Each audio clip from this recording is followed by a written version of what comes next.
दीपावली वास्तव में एक बौद्ध उत्सव है। दीपावली का संबंध राम या रामायण से किसी भी मायने में नहीं है, क्योंकि रामायण के अनुसार राम चैत्र माह में अयोध्या आए थे वर्टिकल बार, लेकिन दीपावली कार्तिक माह में मनाते हैं। इसका मतलब यह है कि अयोध्या और दीपावली का कोई भी संबंध नहीं है। वास्तव में जब तथागत बुद्ध ज्ञान प्राप्ति के बाद अपनी कपिलवस्तु नगरी में वापस लौटने वाले थे, तब उनके आने की यह खबर सुनते ही उनके पिता शुद्धोधन ने कपिलवस्तु को उनके स्वागत के लिए सजा दिया था। जब अश्विन माह में तथागत बुद्ध कपिलवस्तु आए तो शुद्धोधन अच्छे अच्छे मिष्ठान बनवाए और रात को दीप जलाकर पूरी नगरी को रोशन से जगमगा दिया। खास बात यह है कि बुद्ध के जीवन की यह यादें अशोक काल में ज्यादा तौर पर मनाई जाती रही। बुद्ध ने राजकाज त्याग कर जब चिवर धारण किया था तो सम्राट अशोक और सम्राट हर्षवर्धन भी हर 5वें साल बड़ा उत्सव के रूप में मनाते थे और अपना संपूर्ण राजकाज त्याग कर कुछ दिनों के लिए भिक्षु बन जाते थे। राजा अशोक और जॉन एस नामक पुस्तक में इसका जिक्र है।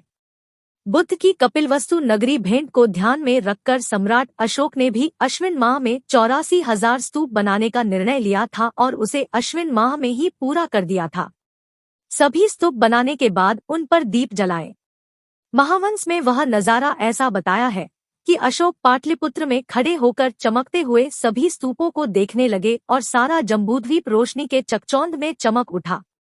लोगों ने खुशियों में लिप्त होकर उसे दीपोत्सव के रूप में मनाने लगे। गीगर टीमहावमसा के पृष्ठ संख्या 52 पर इसका जिक्र है। सम्राट हर्षवर्धन ने भी इस उत्सव को अपने नाटक नागानंद में दीप प्रतिपदोत्सव कहा है। सम्राट अशोक ने विजयादशमी के बाद बुद्ध की जन्मभूमि लुम्बिनी को पैदल चलकर भेंट दी थी। उसके बाद अपनी राजधानी पाटलिपुत्र में लौटने पर उन्होंने 84,000 स्तूप बनाने का निर्णय लिया। लोग बुद्ध को बहुत चाहते थे, लेकिन दूरदराज के प्रदेशों से सभी लोग लुम्बिनी नहीं जा सकते थे। उस समय लोग बुद्ध की पूजा स्तूप के रूप में करते थे।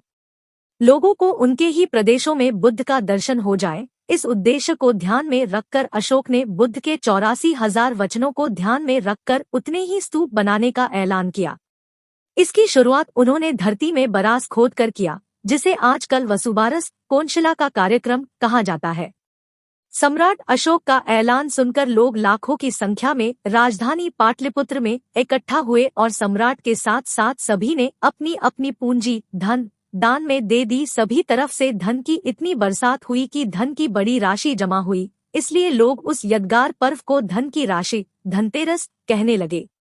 धन जमा होने के बाद उसकी गिनती की गई और बुद्ध की माता महामाया की पूजा की गई, जिसे आजकल लक्ष्मी पूजन कहा जाता है। स्तूपों के साथ साथ 3 जगहों पर बुद्ध के चरणों का बुद्धपाद का भी निर्माण करने का फैसला पाटलिपुत्र की सभा में दूसरे दिन लिया गया। महान सम्राट ने दुनिया में 3 जगहों पर बुद्धपाद स्थापित किए थे। सम्राट अशोक ने बुद्धज्ञा के बुद्धपदों का प्रतिरूप प्रतिपद अनेक जगहों पर बनाया था, इसलिए लोगों ने धनतेरस के दूसरे दिन को बलिप्रतिपदा के रूप में याद रखा।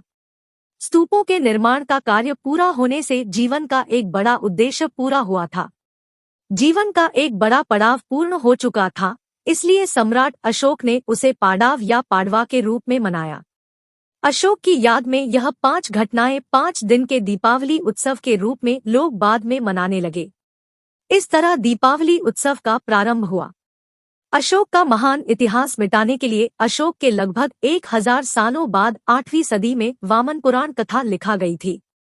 अशोक ने दुनिया में जिन 3 जगहों पर दक्षिण भारत में नागार्जुनकोंडा में, अफगानिस्तान के नवविहार स्तूप में और अरबस्तान में बुद्ध के चरण बुद्धपाद स्थापित कर दिए थे और उनके माध्यम से संपूर्ण दुनिया को जीत लिया था, जिसे अशोक का धम्मविजय कहा जाता है। तो अब आप लोग को जानकारी हो ही गई कि दीपावली क्यों मनाया जाता है।